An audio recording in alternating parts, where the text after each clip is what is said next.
Do we not see a world where powerful and influential black media, people such as yourselves, what would happen if we cut Kanye off? Of course, he's still going to find an audience with the Tucker Carlson and those white supremacists in the world. But if we as a culture decided we were done with Kanye, is he still cool?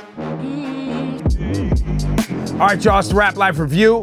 For Nadeska and Low, I'm Ebro. We come to y'all every week and run through the happenings in the culture of hip hop and the music of rap, and it's all brought to you by Apple Music. The albums though, Lil Baby, #1 in the service. Anybody have it? There's a lot of music on that Lil Baby. Yeah, 23 songs. I'm still jumping around. But are you happy with what you got? Not really. Why? Baby just doesn't seem like, not to say he's hit a ceiling, but creatively, production-wise, I think these things are coming just repetitive for me. Like the you sound, don't hear enough growth. I don't hear enough growth, but I have to sit with it a little bit more. So, I might redact my comments next week. But as of right now, I just don't feel like, all right, this is one of those albums for 2022. Also, G Herbo, T Grizzly. I'm a big G Herbo guy. Yeah. I'm not. Let me say it this way. I love what he has to say. I don't always love the music. Okay. I don't always love the offbeat style, but I love his message and delivery. Well, just also the energy that he puts in the recorded material. I like the way he sounds on record. Yeah. Right. And there's definitely, this is a great listen. Survivor's Remorse, A-side, B-side. There's a lot of things happening in there musically where I think he is in the last couple of albums challenging himself. That's what I want to see from. So I think it's definitely, if you're one of those people that's like, I don't really like that offbeat G Herbo thing that's out there, I think this is one of those projects. Look, I was a fan of his album PTSD, right? Where you have a young man that comes from Chicago embracing this idea of post-traumatic stress disorder and actually talking about therapy and alcoholism and losing friends. On a mainstream level. Right, and not doing it in a way that's like just kind of glossing over it as a badge of honor. Right. Right, literally getting in and this guy's what? He's a father now. Yeah. You know what I'm saying? He's a married man.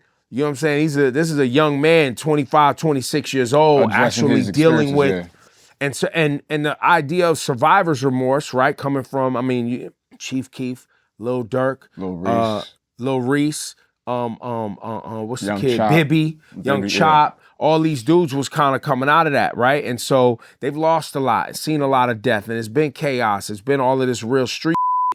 And to see these guys becoming real businessmen, a lot of people don't know Bibby is, Juice WRLD. He's behind Juice WRLD and doing real big business in the game. You have the success of Lil Durk. You have G Herbo, right? Like these guys are really, and so Survivor's Remorse. Coming from that city, coming from that perspective is very, very important to listen to. One of the first things I want to get to while we wait for N.O.R.E to get on the line, I think we got to talk about this, what was it called? The Mase Cameron. Three-Headed Monster tour. Was it? That's what it was called, Three-Headed Monster? Yeah. It was Mase, Cameron, and Jadakiss. From inception. Y'all called it. Did I say something? Y'all said it. That Mase was going to be the one to try to switch something up and try to dead the tour. I knew Mase didn't want to come to work every day, bro. I knew it. One of the original gripes that jumped out to me was I heard Cameron say, bro, you always disappear. Mm-hmm. You left us hanging. You always disappear. And I was surprised that there was a picture of Cam and Mase. I was like, wow, he really trusted Mase to finish this joint right here. Not the beard stroke. Whoa, let's see how this plays out. Damn. And bam. Old Mase is back. What was his excuse? I don't know if the excuse is in here, but here's some standout lines. It's time to show cowards what fearless looks like. So he's saying cancel all the dates. He's going to perform somewhere. You know me by now. You can't move me with money. He said, I quit at the height of my career. I don't care about the money. It's the principle. I don't know what the principle is, though. That's what I'm... So is there some issue going on between the Three-Headed Monsters? Like, is there a problem? The only issue was Puff on the Breakfast Club actually talking about Mase owes him money. Well, no, because Mase didn't turn in the album. I'm speaking in regards. So did he allegedly cancel the tour because of that? And that's... What did he have to do with the tour? I don't know. Okay. What does he gain from that? What I'm asking, was there... Diddy might actually be able to collect on his money if Mase go out and make some. Was there conflict involved with the three guys? Oh, I don't know. Who just made up, man? That's what I'm just saying. Like, where does this... Mase, what's going on, bro? Yeah, like, what's really happening, fam? Yeah, N.O.R.E's on the line. Let's get to N.O.R.E. That is N.O.R.E. Good friend of mine. Now he's a journalist and he hosts a famous program, was become infamous even, called Drink Champs, a podcast. It's on Revolt TV. N.O.R.E., welcome to the program. This is the Rap Life Review. Good to see you, brother. Can you see us? Yes, I can see y'all perfectly. Can y'all see me? Yeah, we see you great. You look phenomenal, brother. You look, I mean, you know, Well, I'm what's going through it right now. I don't feel phenomenal, I can tell you that. how they wear your out, bro? Yeah, and Twitter's my favorite place to go. I can't even open my Twitter right now. Nah, I can't even. they And wearing you out. I follow Lowkey on Twitter. He even took a shot at me on the gram. I mean, listen, N.O.R.E, like, I mean, you know, I'm not gonna hold back, and I understand, you know, what's going on with Drink Champs, and it's a place where these artists can really be free and get these stories out. But yeah, I'm just gonna come out and say it. I'm pretty disappointed in how the situation played out, and how at times you didn't give him any pushback. And a lot of people have been telling me like, well, that's not his platform to do that. That's not his style of interviewing. I understand that, but in the same token, this conversation was pretty important and pretty, you know, had to get to the meat of it. And I don't feel like we got to the meat of it. I mean, the rapper in me always wants to respond and wants to respond, you know, with the rock when you get a rock thrown at you. But the human in me wants to say you're right. You know what I mean? And the human in me says you're right because, you know, this is not a platform for people to be serious. You know what I mean? And maybe I should have established that with him and told him, you know, this is a platform where we give flowers and we celebrate the artists and we give flowers. And when it got to that, you know, that's not me. You know, me even talking like that. We don't talk politics and we don't talk religion. So I should have respectfully just bowed out of that conversation. Instead, you know, I knew that he was agitated. I knew that he showed up. He showed up like 25 minutes early. And I was, and he threatened the producer, not in a bad way. He just said, yo, listen, he wants his people to film.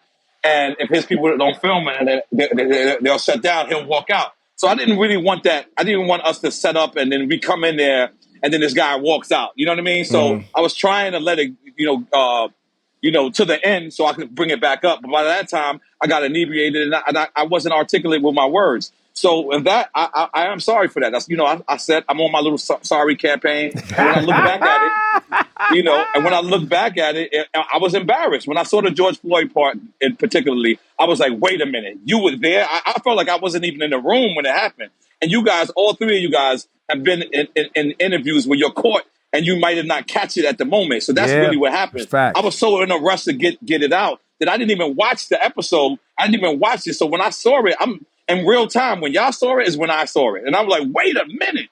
And I was disappointed in myself. Do we not see a world where powerful, influential Black media, people such as yourselves, what would happen if we cut Kanye off? Of course, he's still going to find an audience with the Tucker Carlson and those white supremacists in the world. But if we as a culture decided we were done with Kanye, is he still cool? He'll make some money. Listen, fam, I know N.O.R.E said earlier Kanye wouldn't have called. Kanye, the last time I spoke to Kanye, he called me to try to get Colin Kaepernick to meet him to go to the White House and to that Donald Trump meeting. And I told him he was out his marbles. How much attention do we keep giving him? Because that's what he feeds off of, attention and chaos. And I think we're feeding into that, unfortunately. For one, I'm my brother's keeper, right? You know what I mean? Like, I tried to get through to him. I tried to get through to him off the air. I tried to, you know what I mean? And I tried to say how much it hurt. But when I did, it was the next day when I was sober. And I didn't realize, I realized that my responsibility was probably to do it the day before. You know what I mean? And I just don't know, man. I just don't know. I've never been put in this position. I do consider him a friend.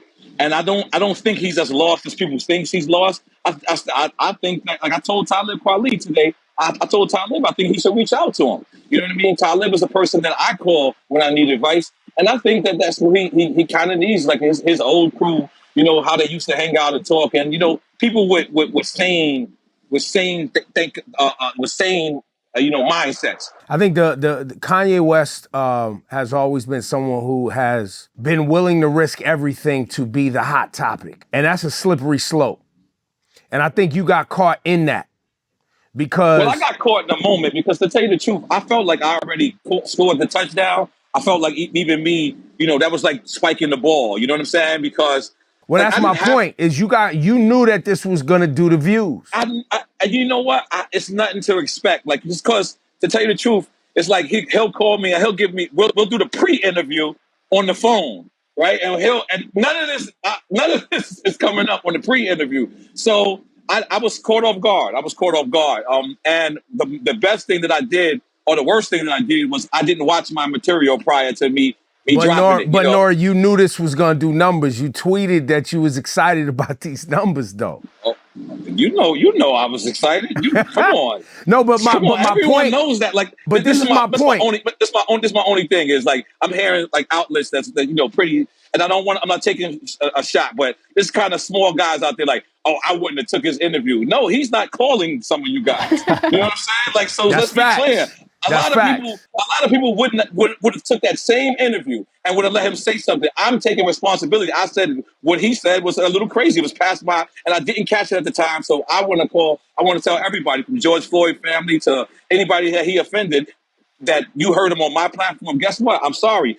I'm learning. I didn't go to school for journalism. This is something I did as a hobby, and now it's really paying the mortgage. But I still don't know it all. You know what I mean? Like, I used to practice going to Ebro in the morning. I used to practice going to other shows. So wait, now this is my fault? Yep. This is my fault now? This is definitely your fault. You definitely gave me the platform. You definitely gave me the platform. I could have sit there and said, you know what? That's Ye's idea, and that's how Ye feel. But for me, letting it out, and for me not proofreading my own material, I feel let down. Now, to be fair, Drink Champs, the way it's recorded, is an unedited, free-flowing convo. Yes. And also, it was interesting, before this interview that you did, HBO and LeBron James, The Shop, said that they weren't putting out the Kanye West, The Shop episode because of his comments about Jewish folks. Well, I'm gonna speak on that because I guess where you're going is why would I do it after that? No, that's not where I was going. That's not where I was going at all. I'm heard that Kanye came off angry, and I'm wondering if Kanye was angry because LeBron and them yanked his so then he came on your with all the vitriol, all the anger, and went crazy. And because it was even after he went on, what's the guy? Tucker Carlson, right? He's looking for places that he can call home and just pontificate. Now, N.O.R.E, I have a question for you. Yes, please. This is a tough one. This is a real one. You know what I'm saying? This is a real one. How much of this cleanup that you're doing and this apology tour, because now the Floyd family is saying they coming with the lawsuits. I mean, we got to make sure. Well, I don't want them coming for you, bro. If I had any call I could make, I would say leave Revolt and N.O.R.E alone. I mean, this is what this is about, man. You know what I mean? Like, again, like, this is everything is new for me. The last time I had backlash was, for not putting, someone on the show or something like that. I've never received backlash like this. This is my first time. You know what I mean? I'm distancing congratulations. myself. You made it, bro. One. You made it. This is a big one. Nadeska been there. I've been there. Low been there. If you ask me, was it worth it? No, it wasn't worth it because I don't like pissing off the people that I know is in my corner. Mm-hmm. You know what I mean? I'm not the guy that, that has a fight and goes into his corner and spits on his corner guy. Like, I listen to my corner people. And when my corner people, right now, all of my Jewish friends are calling me saying that they watched the interview and they saying that I held it down. All of my black friends are saying that I held it down. But I just shouldn't have talked about that. That's not my form. So this is my first time being involved in something like this. And like I said, when it came to the George Floyd comments in particular, I was embarrassed that I didn't speak up and to come to find out that was a lie. You know what I'm saying? And it was spread by white ideology and white supremacy. And I didn't know, but sometimes I don't know something until I throw out the episode and then people teach me. And I thought this was the old Kanye. I didn't know this was this whatever Kanye that showed up. And I just wasn't prepared. I mean, you saw what he did on Tucker Carlson. You saw what he's doing on Instagram. No, I didn't. No, I didn't. I don't watch anybody's interviews because I don't want to be influenced. You know what I'm saying? So, like when I won my N.O.R.E, speech, I'm gonna have to hold you. I'm gonna have to hold you up, bro. You knew this wasn't the old Kanye, bro. Everything he's been doing leading up to this point. By the way, let me just tell y'all something. The person that y'all see online is not the person I see offline. You understand? So it's not the person he shows me. You know what I mean? It's like when people call somebody crazy that is not really crazy. It's like it's like that. Then he's just manipulative, N.O.R.E. Manipulative. Or maybe that's our relationship. You know what I'm saying? Maybe that's our relationship. N.O.R.E, you know I want to let you know, you are being grifted and you are sliding into the hustle of Candace Owens and No, I'm Kanye not. West. There's a reason that Kanye West doesn't complete a thought when he's doing interviews. You ever notice that? He doesn't complete thoughts. Hang on, let me tell you. He doesn't complete thoughts because A, he doesn't read. He doesn't have the complete thought. B, if he just keeps saying, and he's done this in his rap music for a long time, if you listen to even his lyrics, he says things that compel an emotion out of individuals. And once he gets that emotion, has your engagement. He doesn't have to complete the idea. I'm not here to defend Kanye West at all. I think he can defend himself. I think he's a 10 I don't think he can, and now you've become the Kanye West spokesperson. No, I am not his spokesperson. You're the Kanye West whisperer, N.O.R.E. No, good one. Good one. I'm letting you go in, Low. I'm letting you go in, Low. I deserve it. I deserve it. Listen, at the end of the day, people know this is what I'm here to defend. I'm here to defend me. I'm here to defend my platform. And I'm here to say sorry for me having irresponsible journalism that I let creep through it. No, I want to ask you something real quick before you get out of here. And I'm not sure if you addressed it. But you know the tension between Kanye and Puff, and obviously Puff runs Revolt. Have you had a conversation with Puff yet? Yeah, I had a conversation with Puff, and he let his part go. I thought he was going to edit it. I thought he was going to take it out, and I just said, yo, I have this freedom of speech thing. Like, I don't agree with what he's saying, Puff. I don't agree with what he's saying about you. I didn't agree with what he was saying about a lot of these things. But if we start to edit him, I got to edit everybody. And then everybody has to come. Like, I hear that, Drake gives people, the questions before they even walk in the room. And I don't want to become that reporter. I don't want to become the reporter that. I've turned down mad interviews for that, bro. I ain't playing the game. Y'all know what I'm saying. Yeah, I know that. No, we get it. Like, I don't do interviews where they say, yo, you can't ask me about this. Because I say, don't come. Because I want to be the funny guy that asks you about everything. But that's my position, not to be politics. I want. Like, I remember having LL on the show and LL saying, yo, I don't want to talk about that. And then I get LL to take a shot of champagne. And then 2 seconds later, he's talking about the very subject he just told me not to talk about. Now, before we let you go, there's another topic we were going to cover on the Rap Life Review, which is the Grammys and Nicki Minaj and Latto. Are you following this storyline? You ain't getting me there, buddy. Why you don't want smoke with the Barbs too? I don't want no smoke with the Barbs. Yes, I don't want no smoke with the Barbs. I don't want no smoke with the Lattos neither. Whatever that's going on, whatever it is. Listen, you had enough. By the way, females, I don't want to have an opinion, but I just pray for the day that I see more females getting along, because it's so crazy. That's the only thing that we have not been able to crack is on Drink Champs, is that getting a Cardi B or getting a Nicki Minaj to sit down with us. I don't know which floor. We had Alicia Keys smoke a blunt with us, so I don't know why anybody is scared. But we have failed on having the sisters on board, so you ain't gonna get me to say absolutely nothing bad about that situation. Sisters, I hope y'all get it together. Please come see me. Anybody who's mad at me, I apologize. I am not the greatest journalist, but I'm learning. I'm learning on the job. But I'm winning too. So pat me on the back for what I'm doing good and critique me for what I'm doing bad. But know that I understand what I'm doing bad and I'm gonna correct it. That's what makes me a real man. I do understand and I'm gonna correct it, and I will hopefully say never again. N.O.R.E, thank you for your time. You're a good dude. We appreciate you. Appreciate you, N.O.R.E. bro. No more shots on Twitter, bro. I'm done. Nah, cool, my bad. No shots. All right, one love. All right, love. All right, peace. Love. Peace. Yeah, so to conclude this week's Rap Life Review, let's get into this Nicki Minaj and Latto Twitter beef. I thought conclude meant we were just we about was to done. wrap it. Nah, we gotta deal with this. Oh. We gotta deal with this because I don't believe Nicki's wrong. Nicki has a problem that the Grammys decided to take her song Super Freaky Girl out of the rap category and put it into the pop category. While Latto's song, Big D Energy, which samples basically a Mariah Carey song, and before that the Tom Tom Club, which was a very popular pop record, it stays in the rap category. And so Nicki said that, hey, look, if you're gonna remove my song, why you not removing Latto's song? Now, it got crazy because Latto and Nicki start going at each other, right? Because Latto's like, yo, why you bringing me up? And Latto has admittedly is a huge Nicki Minaj fan. Right. Was in line, Yeah. And then there was a conversation that they had in DMs that Nicki then took to public. Right. And then there was a phone call that they both recorded where people was like, Nicki was being rude to her and Latto's being, trying to, I guess, pay respect in a way and just kind of like, yeah, no, you the OG, like I don't want no problems with you. Right, and was literally like, why you keep subbing me? Why you been subbing me and coming at me this whole time? Now, That was a good summary. Good job. Yeah, thank you. There's a lot going on. boom. So if we focus on the Grammy piece of it, let's start there. I believe Nicki is correct. Agreed. The piece that I think people get all twisted with the Grammys, you know, because every year it's something. Right, of course. Right? This year, Drake, The Weeknd, and Silk Sonic didn't submit their music. Well, no, Silk Sonic pulled out. Or pulled out. Yeah, they pulled But out. that's, I think they're done doing the Silk Sonic thing. They're just kind of like off that. But I do believe artists want to control their narrative and how they look in the Grammys.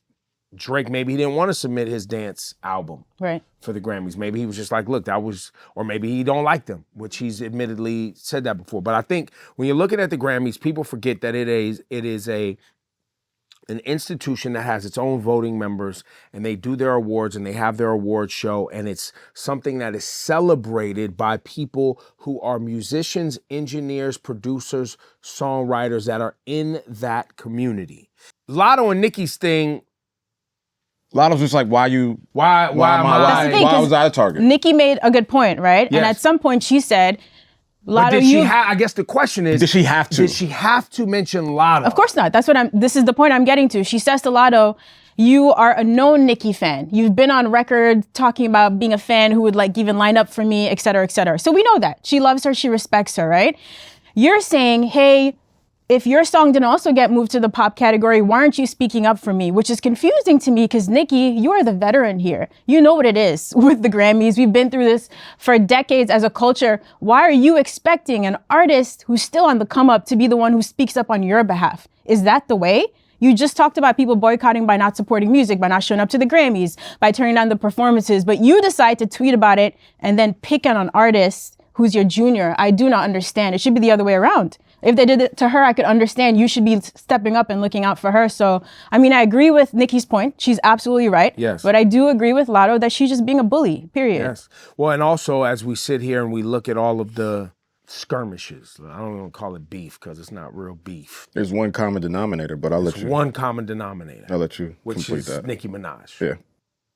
And so that's the piece in all of this. When you start to unpack it, it's just kind of like, every time there's a conversation about the girls beefing or there's, some tension, it's always her sitting at the forefront. And it's like, I don't know what's going on. I don't know if she's fighting for attention, which she doesn't need because clearly she's Nicki Minaj. But it's just like, bro, like you're talking down and being condescending to these girls that look up to you, that have kind of idolized you, that you've impacted their career. So it's just like, why aren't you putting them under your wing? Well, I think that's that classic saying, with great power comes great responsibility, right? So it's like, where it's like you're the best female rapper to arguably ever do it. You've done it already. You did the hard part.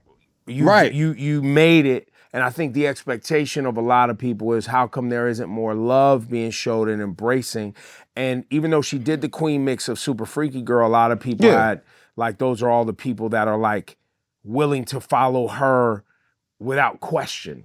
Right? So there is her embracing some people. Yeah, of course. If they're willing to be on the Nicki Minaj page the way she wants them to be on So the one of the page. points she always brings up is, why do you deserve this when I didn't get it? Right? Which is not the right way to look at things. So I try to be sympathetic to Nicki. I will never imagine that I could understand what she's possibly been through to get to the level of success that she is and how that's impacted her. Her feelings, how that's hurt her mentally. I'm sure there's a lot there. So I try to understand, but I think she needs to get to a place where she cannot share her feelings as much on social. It's okay for you to feel a way like you wanted Latto to step up and defend you. Feel that, but you don't need to share all of that, even if it's true. It just looks crazy that you've put in all the work.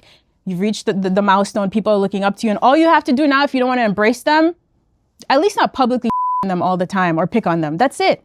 Ladies and gentlemen, it's a Rap Life Review. For Nadeska and Low, I'm Ebro. Make sure you subscribe to Apple Music and subscribe to this here Rap Life Review so you can get the conversations every week and get that Rap Life playlist available on Apple Music. That's why we're here. We'll see y'all next week. If you were feeling that episode of the Rap Life Review, make sure you hit that like button and subscribe to our YouTube channel. And if you have a question for us, leave it in the comments and we'll hit you back on the next episode.